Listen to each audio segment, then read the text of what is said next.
So if I'm joining an organization that's built on brotherhood or sisterhood or camaraderie, or we're making each other better to be the best band or the best athlete or whatever that we can, then we're supposed to all be working together to better each other and to contribute towards the goal, not necessarily take those positions and take those opportunities to inflate our own egos, to incorporate our own agendas, or to seek revenge or vengeance on a foe or op. It's always a couple of bad eggs in the bunch. And a lot of times those bad eggs in the bunch ruin the reputation of what the organization stands for.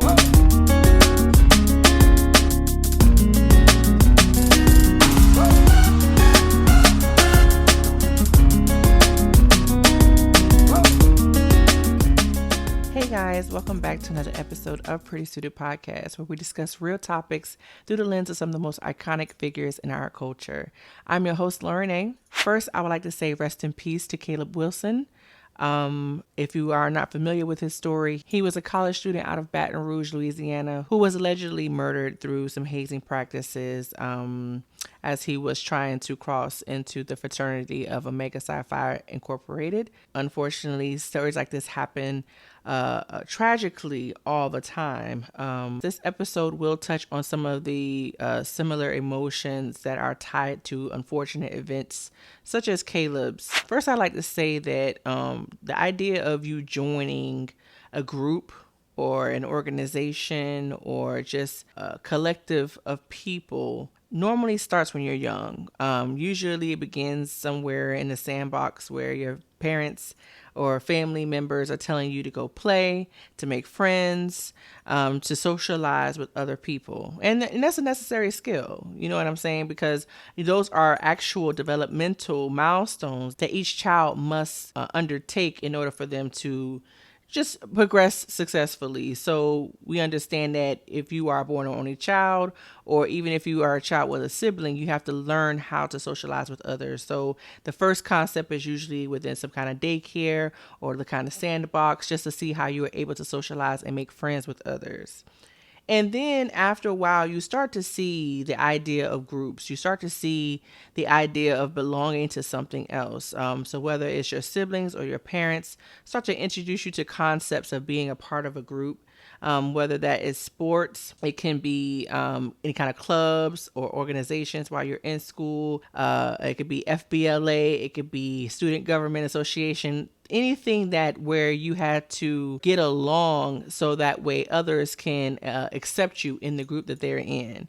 And there's nothing wrong with belonging to a collective of people who have similar ideas as you, or similar goals or outcomes that you would like to have. The problem lies when you feel like these organizations will allow you to get to your destination quicker, bigger, and with more fun, almost to the point where you're walking down the wrong path as opposed to the right path. And I think it's up to us to be able to decipher which of these organizations or which of these groups of people are in our best interest and who are not. And I think that the perfect example of something like this, but kind of in a lighthearted way, was the movie Drumline. So Drumline is one of those forgotten movies that, although still a cult classic, it is kind of left in the pages of the early 2000s. And why is that? Because it always had a tinge of maybe corniness or unrealisticness. But in a sense, if you didn't grow up in the area that it took place in, which is, of course, the South, Georgia, Atlanta, you didn't really quite pick up the nuances and the intricate details that did exist in these environments. So that's why I kind of put it high on my list of one of the movies that I feel culturally made such a significant impact. And so, like, I remember when it first came out. It came out in 2002. Now, I was a young buck. I think I was in middle school at the time, and it had everybody excited to go off to college at that time. This movie starred Nick Cannon, who played Devon Miles, Zoe Saldana, who played Layla, Orlando Jones, who played Dr. Lee. Then you had the famous icon Jason Weaver, who played Ernest, and of course Leonard Roberts, who played Sean Taylor. And the movie sets off with Devon, who was a high schooler who was getting ready to graduate college. He was actually at the ceremony, just kind of bored with the whole situation, just ready to get his diploma. And all of a sudden, you see his personality. He was the only one who was basically off of the straight line that were the students. And so you automatically knew what type of personality he was. He was a person who did not fall into line already. And so, as we see him cross the stage, we see him kind of disrupt the ceremony in some capacity with the band and everything like that. We already knew, okay, Devon is the type of character who flies by the seat of his own drum, and that he's not afraid to stand out. And so we liked that. We fell in love with it. And we knew Nick Cannon was going to be very successful in this role because we kind of already saw his personality before. We know Nick Cannon from all that. Famously, as we've grown up, we've seen his, flamboyant personality. We've seen his, hilarious improv and things like that. So there was no way he was going to go through this movie with a straight face. Like, we knew that. And so apparently, of course, he was able to get some sort of scholarship and be able to attend Atlanta A&T, of course, in Atlanta, Georgia. And so, growing up in Georgia, you already had some familiarity with how colleges, historically black colleges to be exact, how they were run, how, regardless of what city you were in, there were some kind of HBCU close by. So you were able to attend the games. You were able to go and visit and see the bands. You were able to even just see what kind of, maybe take some extra classes if you had joint enrollment in high school. And so, like myself, I was able to see that firsthand through some joint enrollment as well, because in high school, my senior year, I had so many credits that I was able to just go to high school for half a day. And then so the other half of the day, I was able to attend HBCU to take a class or two, just to kind of get a quick start or a head start in college.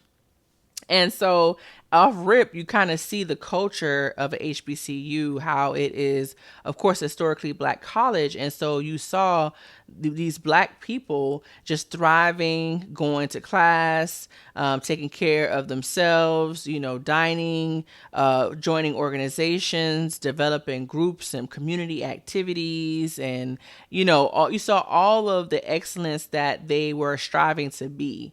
And so, you want to be a part of that. You wanted to be a part of something that was bigger than yourself. And I think that's predominantly the concept of what this podcast is about, is because, Devon, while he was somewhat of a menace, right, we saw that he also wanted to join the band because he was so talented at the drums. So he understood that if with the scholarship, if he was able to successfully join the band, then he was in there, his school was paid for, and that he can thrive at this school. And so automatically you see, once he kind of like shows up for the audition, that it's already some conflict that's going to happen between him and the music director. Impressive. Thank you, sir.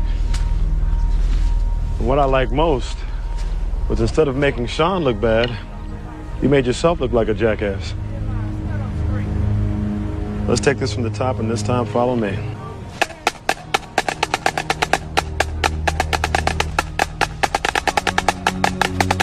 Don't look down, remember?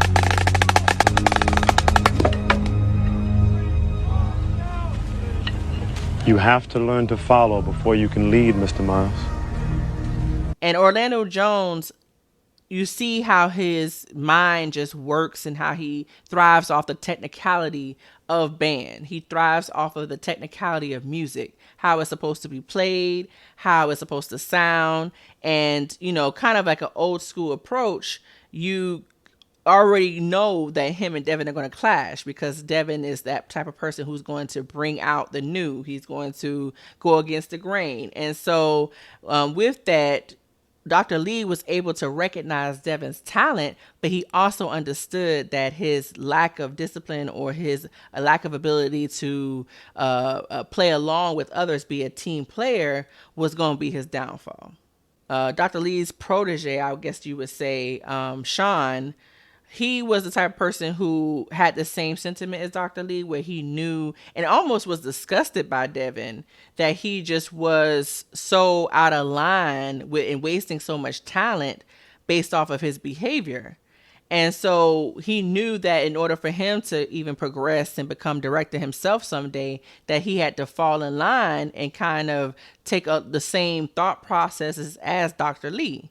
And so with that being said, him and Devon didn't get along either. I know oftentimes when you are coming into a situation where everything is strategic, everything has rules, everything has a reputation, and you're coming in with fresh eyes and fresh ears, that's not the easiest situation to be in all the time, because you understand that with your eye and ear for a certain thing that they may not understand, but you try to influence them with that anyway. But sometimes they don't want to hear it, because the situation is already set up and structured to run a certain way. And so with that being said, in a lot of like bands and especially in HBCUs, it was almost treated such as a either army regime or some kind of fraternity. And why is that? I read somewhere that a lot of times in like, was it like Desert Storm or a little bit before that, when military individuals were able to come back and go to school and had a GI Bill to go to school, they took those same concepts of how it's run in the military and brought it to whether it was sports or the band or so on and so forth. So that's why a lot of times you have those same names, right? Captain and first hand and things like that, because it kind of took along that same identity as the military. And so what does that mean? Well, first of all, in my eyes, no disrespect, but we're playing together musical instruments for a band for a school. Okay? We're not on the front line saving Private Ryan. The breadth of what we're doing here doesn't necessarily take the same rigid, violent, and ruthless kind of setup and structure as the military. And that's just my opinion. But a lot of times they took on that same brute mentality to where a lot of individuals ended up either getting tremendously hurt or dying due to the result of it. And so I think that was another thing that was a little off-putting to Devon, was how he felt they felt so highly of themselves and felt so strongly about making an example out of others that he was just turned off by the whole thing. Now, a little of that was his personality and him being embarrassed because of his ego, but I think a lot of it had to do with like that was totally unfamiliar with where he came from. He had the natural talent to be able to do whatever with the drums. And so he didn't necessarily need to go through anything rigorous in order to join a band. But not here. Not at Atlanta A&T.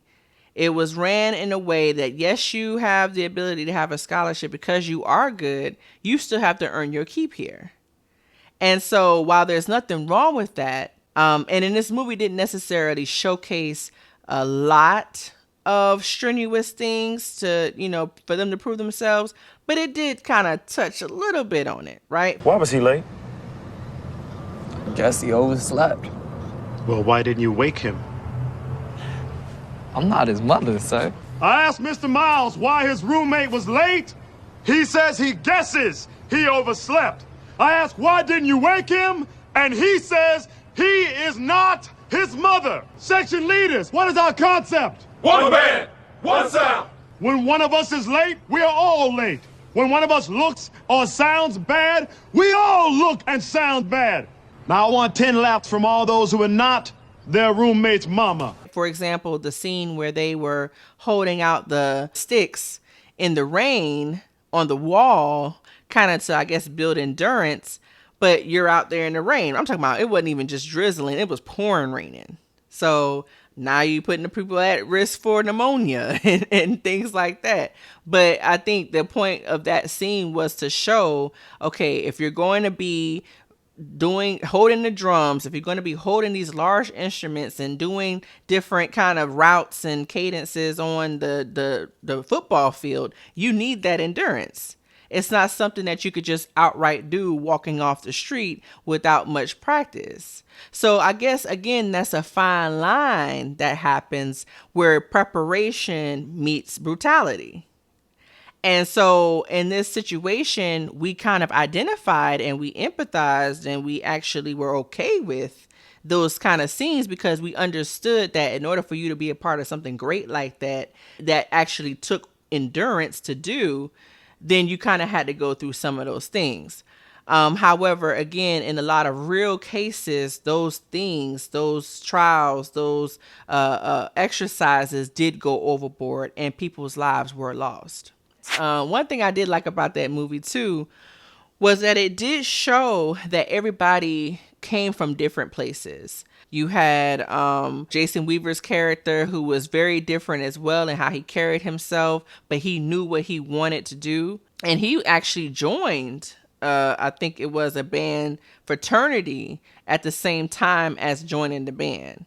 And so you saw a glimpse of that fraternity sorority life in a lot of those scenes because that was a huge part of HBCU culture.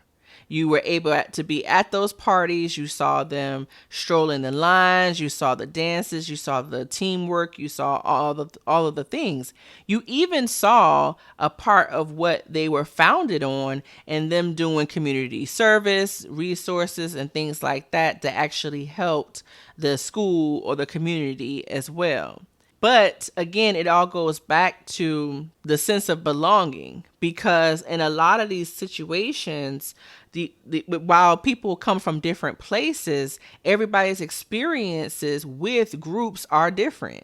So while you may have a person whose mother or father or sibling were a part of a sorority or were a part of a school alumni or were a part of a band, they expected you to be a part of that too, just because it was a familial thing, right? If I did it, you got to do it too. Let's just continue on with the generations of it. And I think it's a beautiful thing for that to happen if the criteria of being a part of these things rested on the betterment of those people. So if I'm joining an organization that's built on brotherhood or sisterhood or camaraderie, or we're making each other better to be the best band or the best athlete or whatever that we can, then we're supposed to all be working together to better each other and to contribute towards the goal. Not necessarily take those positions and take those opportunities to inflate our own egos, to incorporate our own agendas, or to seek revenge or vengeance on a foe or op. Like, those aren't the opportunities for those things to happen. Now, I'm not saying that all these organizations do that. I'm just saying it's always a couple of bad eggs in the bunch. And a lot of times those bad eggs in the bunch ruin the reputation of what the organization stands for or what the group stands for. And unfortunately, that happens in a lot of these cases. I think even the conversation of exclusion should be brought up into this conversation, right? Because, you actually, even in this movie, got a glimpse of the people who didn't make the band, how they felt when they didn't make it, right? Because you have to audition for these certain groups in order to be involved. But what happens when that person doesn't make the group, right? When that person doesn't make the group, they have to kind of take a step back, recalibrate, and see if they can do it again, which in a sense, in its own way, still builds resiliency. But the exclusion of certain people from a group adds to its, grandiose stature. It adds to its mystery. It adds to its importance in people's life. Because with anything in the world, if everybody can get in, it's not exclusive. If everybody can get in, it's not necessarily as valuable as things where people can't get in.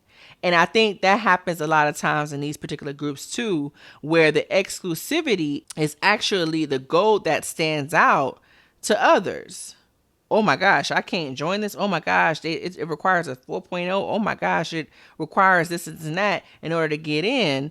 And so you taking on that same like anxiousness to get in, that you're almost willing to do anything to do it. And unfortunately, people are put in a position where they have to make a choice of, hey, should I do whatever I can to get into this group or organization or school or team that I believe is going to better my situation or make me more popular or get me that job or whatever the case may be, at my own detriment? Or should I just step back, kind of stand on my own morals and boundaries and just kind of find another route? And I think a lot of times people aren't willing to make that decision. And for a number of reasons, of course, right? Again, going back to the parents and the siblings and the peer pressure from others to join, now you feel like you're more so obligated to do so versus kind of working on your own morals and your own kind of compass to say, hey, this just isn't for me. I know I was presented with an opportunity to join a few organizations in my life. And after being an observer and kind of seeing where the people who were put in place to make the decision, where their heart lies, where their agenda lies, and I felt that I wasn't comfortable with that, I made a decision to step back. And even looking back on it now, do I regret those decisions? I absolutely do not. Because I feel like in my heart of hearts, it was the right decision for me. And I was still able to get to where I wanted to get to without those connections. Could I have gotten there quicker? Maybe. Could I have, had a bigger circle of friends or group or whatever the case may be? Maybe. But I think at the end of the day, too, you have to have some sort of self-awareness and kind of a self-actualization to be able to say, hey, I think I'm going to make it. I just have to be able to find another way to do it. But I think I'm going to still pursue it without jeopardizing my integrity and my dignity. Now, again, going back to, if this is not the case for everything and all things, I just think that you have to be able to calibrate and actually assess each situation individually and see if that's the right thing for you. Going back to the movie, I really did appreciate Dr. Lee's character because I really felt initially he wasn't the type to really bend on what he felt was appropriate, what he felt was perfection, what he felt was a good program. I would consider him, like I said, more of a technical person who understood how music had rules, just like how the people are contributing together to make a one band, one sound. You had to have rules in order to get there.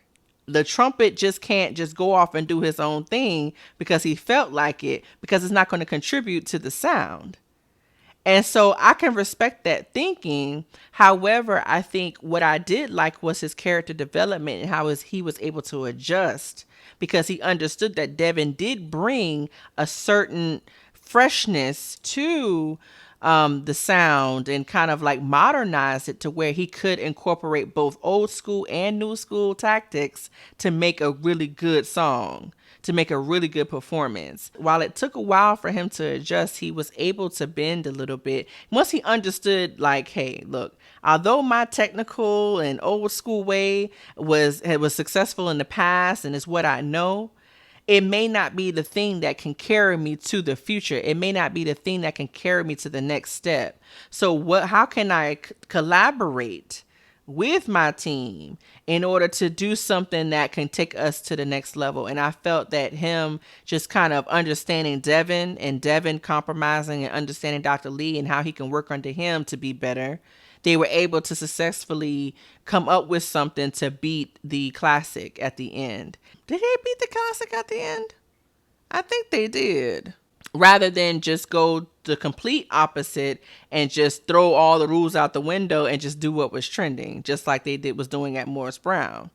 And I feel like, that took some actual leadership, not director or managership. It took leadership, because in order for you to be an effective leader, you also have to be able to collaborate and understand when you're wrong. Right. And so if you're able to kind of put the pieces together and make a plan to kind of still make it happen, and it may not be everything you want, but it's something that's going to help, And I think that that's really good leadership, honestly. When it comes down to Zoe Saldana's character, it was funny seeing Zoe because I never really heard of Zoe until this movie came out. And I thought it was pretty cool too because even her character being a dancer for the band opened up a lot of conversation about HBCU bands, HBCU dancers as well. We all know the infamous Southern University dancers, Jackson State dancers, all of the dancers who kind of contribute to this culture of like even just the style of dancing. It's worldwide at this point, and I just think that that's wild. Hopefully they're still giving their props because we all know who the originator was, but just her character in that movie just made a lot of girls, young girls my age at the time, wanting to do something like that because it showed that, hey, we could be a part of the team too in a way that's outside of the standard cheerleading, because all we heard of or all we really thought of was cheerleading. That was kind of like the go-to if you're a girl in school and you wanted to be a part of sports or entertainment, you're the cheerleader. That's just what it was. But the dancer had a little bit more flavor. She had a little bit more jazz to her. She had a little bit more, pizzazz. She had the nice costumes, the glitter, the hair, the makeup, And so we were like, oh, we got to do that too. Like, so I just really applaud Drumline for really tackling so many different elements of the Black undergrad experience that it just really was a staple in how we just thought about college outside of just the academic part of it, but really the culture and the socialism and, really just the camaraderie of what college can look like for us. And so kudos to Drumline, one of those ones that is laughed about because it is kind of corny in a lot of ways, but it's still included in the classics for me, honestly. So now let's get into our throwback tune. So this week's throwback tune features a song definitely who was topping the charts back in 2002. And we're talking about Murder Inc.'s own Ashanti. Rest in peace, Irv Gotti, but he was the one that definitely put Ashanti on the map. Back in 2002, she had her debut album, Ashanti, at the time, and her first single off of that album was Foolish. And Foolish was one of those songs that you could not get me to stop playing on my CD player. Like that album, that first album, Movies, Baby, Rain on Me, like what? Happy, like what? That first album was everything. But Foolish kind of kicked open the door because we were like, who is this girl who was literally the only songstress amongst this group of just thugged out New Yorkers. And, she was soft and dainty still, and she had like a nice voice to her, and she had some real cute songs. And so I really, really loved that first era of Ashanti when she first came out. And so that song was definitely topping the charts. But the video left an impression on a lot of people as well. The video itself showcased, of course, famous actors in there. You had Terrence Howard. He was still young. And it did showcase, of course, it took on the film Goodfellas, one of my favorites. And, kind of took that storyline and, of course, modernized it. And unfortunately, we saw just a terrible guy having a good girl who just could not leave him alone. And just like with many women, just like with many people, going back to the idea of just belonging, that longing for a person to be in your life, even though they're not the right person, can be your downfall. And in this situation, he was, no good to her. He was cheating on her. He was a part of a, crime family, so on and so forth. And while she was at home, while she was waiting on him to do right and act right, he just couldn't do so. And unfortunately, it even got to the point where, yes, she may have thrown him out, but he came back and he knew he was going to come back. It just took a little time, a little bit of charm, you know, a little smile here and there, and he was right back. And so, unfortunately, the domestic violence that was displayed, all of that was very cinematic for the videos back then, because we all know videos back then, you had to have a story. It just wasn't a video if a story wasn't there. And so, yeah, it just introduced kind of in the early 2000s that kind of cinematic type of storytelling. And I really, really enjoyed that song. That song was definitely a great kickoff to Ashanti's career. And she was just on fire for, you know, after that, the next few albums.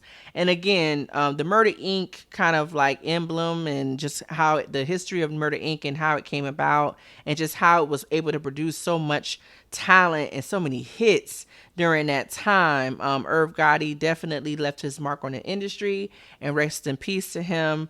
Definitely. We just lost him this year. So rest in peace to Irv Gotti. But yeah, so check that back out. Put that back in the playlist. That is Ashanti's Foolish. That brings us to the end of the episode.